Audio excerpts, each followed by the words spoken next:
હરની બોટકાંડમાં ન્યાય ન મળતા રજૂઆત કરવા આવેલ મહિલાઓને ફરી એકવાર તંત્રની અસંવેદનશીલતા સેવી પડી હતી। વડોદરામાં સીએમના હસ્તે 1156 કરોડના વિકાસના નવીન કામોનું ખાતમુહૂર્ત લોકાર્પણ કાર્યક્રમ યોજાયો હતો, જ્યાં ચાલુ કાર્યક્રમમાં જ હરની બોટકાંડમાં મૃત્યુ પામેલ દીકરી રોશનીની માતા સરલા શિંદે અને મૃતક દીકરા વિશ્વ નિઝામાની માતા સંધ્યા નિઝામાએ ઊભા થઈને ન્યાયની માંગ કરી હતી। સાથે તેમણે મુખ્યમંત્રીને મળવા ન દેવામાં આવતાની પણ વાત કરી હતી। તેમણે કહ્યું હતું કે અહીં કોઈ વિકાસ થયો નથી, 10 વર્ષથી આવાસના મકાનો ખાલી પડ્યા છે, અમને તો મળ્યા નથી, અમને તો હજુ સુધી ન્યાય પણ મળ્યો નથી। આ સમયે સીએમએ કહ્યું હતું કે તમે મને મળો શાંતિથી, તો સંધ્યા નિઝામાએ કહ્યું હતું કે પહેલાં મને મારો ખુલાસો આપો। આ વચ્ચે મુખ્યમંત્રી બોલી ઉઠ્યા કે ખાસ એજન્ડા સાથે તમે આવ્યા છો બેન। તો સરલા શિંદેએ જણાવ્યું હતું કે કોઈ મળવા દેતા નથી તમને। તો સીએમએ કહ્યું હતું કે અત્યારે બેસી જાઓ તમે। સરલાબેને કહ્યું હતું કે 1.5 વર્ષથી ધક્કા ખાઈએ છીએ મળવા માટે સર। આ વચ્ચે સીએમએ કહ્યું હતું કે તમને મળાવશે, મળીને જજો, તમે ખાસ એજન્ડા સાથે આવ્યા છો, આજે મળવા દેશે। બંને મહિલાઓ કહે છે કે મળવા દેતા નથી કોઈ। આ વચ્ચે સુરક્ષાકર્મી બંને મહિલાઓને બેસાડી દીધી હતી। સીએમના સંબોધન બાદ મહિલાએ રજૂઆત કરવા ઈચ્છતા હતા તો પણ પોલીસે તેમને પકડી લીધી હતી તથા બોલવા દેવાયા ન હતા। ના સ્પેશિયલ એજન્ડાથી આવ્યા છો બેન, તો બેસી જાઓ અત્યારે, મને મળો શાંતિથી। ના સ્પેશિયલ એજન્ડાથી તમે આવ્યા છો બેન,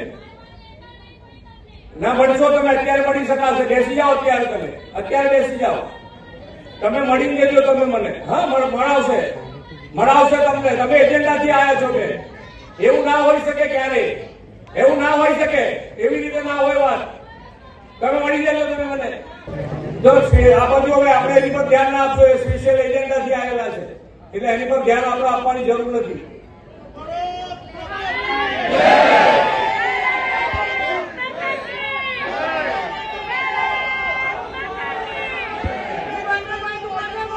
ચાલો, ભારત માતા કી ચાલો। કોઈ પણ મુશ્કેલી હોય તો સોમવારે આપણે કોઈને રોકતા નથી, ત્યાં આગળ આવી અને કોઈ પણ મળી શકે છે અને ઘણા બધા રેગ્યુલર આવે પણ છે।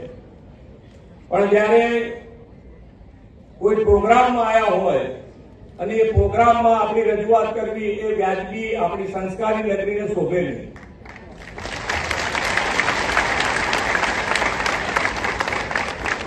અને આની અંદરથી જ આપણે બહાર નીકળવું છે કે ભાઈ આવી પદ્ધતિઓ કે જે તમારા વિકાસના જુસ્સા સાથે કામ કરવાની જે પદ્ધતિ છે એમાં કોઈ ને કોઈ કારણસર આવું ક્યાંક ને ક્યાંક કારણ બની જાય તો તમારો જુસ્સો ન તૂટવો જોઈએ।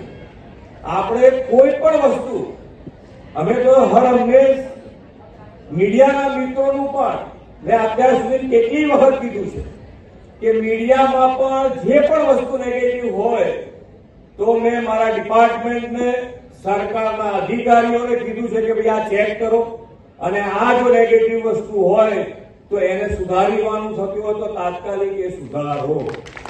પગડ એટલા માટે કરવા આવી કે એમનો પ્રોટોકોલ ભંગ થઈ ગયો। ચાલુ સભામાં અમે બોલ્યા, પણ અમે જ્યારે 1.5 વર્ષથી બધાને મળીને બોલે છે ત્યારે તો કોઈ સિરિયસલી લેતો નથી। અને આજે અમે સભામાં બોલ્યા તો એમનો પ્રોટોકોલ ભંગ થઈ ગયો। તો મારો એટલો જ કહેવાનું છે, તમે એટલી પ્રોટોકોલને પડેલી હોય તો તમે પહેલા જ કેમ એક્શન નહીં લેતા જ્યારે અમે 1.5 મહિનાથી ધક્કા ખાતા હતા ત્યારે? જ્યારે તમે મુખ્યમંત્રીને રજૂઆત કરી ત્યારે મુખ્યમંત્રી દ્વારા શું કહેવામાં આવ્યું? એમને એટલું જ કીધું કે તમારા વકીલને મારા જોડે વાત કરાવી દેજો અને તમે સરકારી વકીલની જરૂરત હોય તો એ પણ મને કહેજો થશે। મેં તો એવું કીધું, તમે જ્યારે પહેલી વખતે મળ્યા તો એવું આશ્વાસન આપ્યું હતું કે કોઈ ચપળબંધીને છોડવામાં નહીં આવ્યું, તમે તો આજ સુધી કોઈ પર એક્શન નહીં લીધું। તો એ હાઈકોર્ટનો મામલો છે, તો હાઈકોર્ટ એમનાથી ઉપર તો નથી, એ એક ઓર્ડર આપે તો બધું થઈ શકે છે, એટલું મોટી સત્તા એમના પાસે છે। હવે તમારી શું માંગ છે? માંગ તો 1.5 વર્ષથી કરી રહ્યું છું પણ અમને નહીં લાગતી કે માંગ થશે। હવે તમારી શું, તમને એવું લાગી રહ્યું છે કે મુખ્યમંત્રીને રજૂઆત કરી તો તમને ન્યાય મળશે? નહીં લાગતું મને કે મુખ્યમંત્રી રજૂઆત કર્યા પછી બી અમને ન્યાય મળશે એવું નહીં લાગતું મને। આપનો પરિચય? એટલું ખબર છે, જ્યારે અમને લાગતું હશે કે એમને ન્યાય આપે તો એ અમે વાત સાંભળીને ઘરે છોડી દેતા। આવું પોલીસ ચોકી આવું બધું ઇન્વિટેશન નહીં કરતા। કેટલા પોલીસ સ્ટેશન તમને ફરાવવામાં આવ્યા છે?